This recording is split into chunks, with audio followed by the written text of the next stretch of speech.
Join कीजिए हमारा life time learning programme और पाइए हमारे प्रीमियम कोर्सेज और ई बुक्स का लाइफ टाइम एक्सेस। आज ही ऐप डाउनलोड करें, लिंक डिस्क्रिप्शन बॉक्स में है।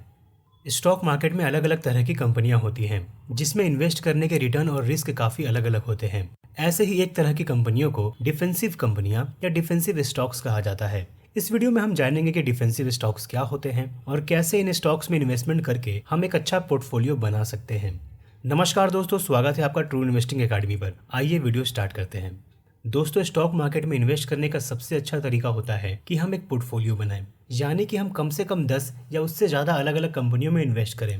साथ ही हमें यह भी ध्यान रखना चाहिए कि हम एक ही इंडस्ट्री की बहुत सारी कंपनियों में इन्वेस्टमेंट ना करें। ऐसा करने से हमारा पूरा इन्वेस्टमेंट किसी एक कंपनी या किसी एक इंडस्ट्री के भरोसे नहीं रहता है और कुछ कंपनियों में लॉस होने पर या इंडस्ट्री में कोई प्रॉब्लम आने पर भी हमारे पोर्टफोलियो पर उसका बहुत ज़्यादा असर नहीं होता है। दोस्तों, स्टॉक मार्केट में लंबे समय में प्रॉफिट तभी बनता है जब हम अच्छी कंपनियों को बहुत लंबे समय तक होल्ड करके रखते हैं। और इस लंबे समय में अक्सर मार्केट क्रैश भी होते हैं, जिसमें ज़्यादातर इन्वेस्टर्स लॉस होने के डर से अपने पोर्टफोलियो के कई शेयर्स सेल कर देते हैं, जिससे वो लंबे समय तक कंपनी के शेयर्स को होल्ड नहीं कर पाते और बड़ा रिटर्न नहीं बना पाते हैं। दोस्तों, स्टॉक मार्केट में मार्केट क्रैश होते आए हैं और ये होते रहेंगे। और ये ह्यूमन बिहेवियर है कि हम लॉस को देखकर डर जाते हैं और उससे बचने के लिए बहुत जल्दी बिना सोचे समझे एक्शन ले लेते हैं। जैसे अगर मार्केट क्रैश में निफ्टी 50 इंडेक्स 20% कम हो जाए, जिससे हमारे पोर्टफोलियो के स्टॉक्स भी क्रैश हो जाए और हमारा पोर्टफोलियो 30% कम हो जाए, तो हम बिल्कुल डर जाएंगे कि कहीं हमें और ज़्यादा लॉस ना हो जाए और ऐसे में शायद हम अपने सभी शेयर्स को सेल कर दें। पर अगर निफ्टी 50 इंडेक्स 20% क्रैश हो और हमारे पोर्टफोलियो के स्टॉक्स 10 से 15% ही क्रैश हो, या कुछ स्टॉक्स की प्राइस 2% या 5% ही क्रैश हो, तो शायद हमें उतना डर नहीं लगेगा और हो सकता है हमें अच्छा फील भी हो कि जहां मार्केट के स्टॉक्स 20% से क्रैश हुए हैं, वहीं हमारे स्टॉक्स की प्राइस काफी कम क्रैश हुई है। अब सवाल है कि ऐसे स्टॉक्स को हम कैसे ढूंढ सकते हैं जो हमें अच्छा रिटर्न भी दे और मार्केट क्रैश में हमारे पोर्टफोलियो को क्रैश होने से बचाए।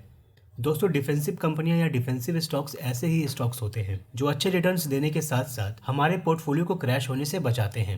इन कंपनियों को कैसे ढूंढा जा सकता है, इसके लिए हमें बीटा के कॉन्सेप्ट्स को समझना होगा।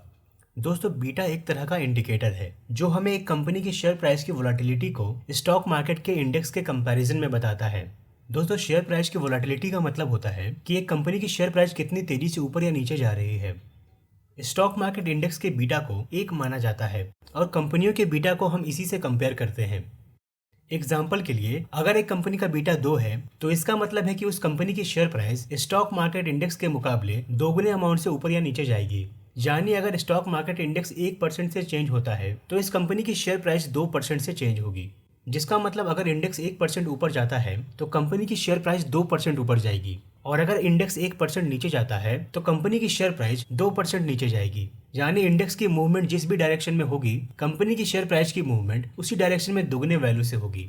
वहीं अगर एक कंपनी का बीटा 0.5 है, तो इंडेक्स में 2% चेंज होने पर उस कंपनी की शेयर प्राइस 1% से ही चेंज होगी, और अगर इंडेक्स 10% क्रैश हो जाता है तो उस कंपनी की शेयर प्राइस 5% ही क्रैश होगी।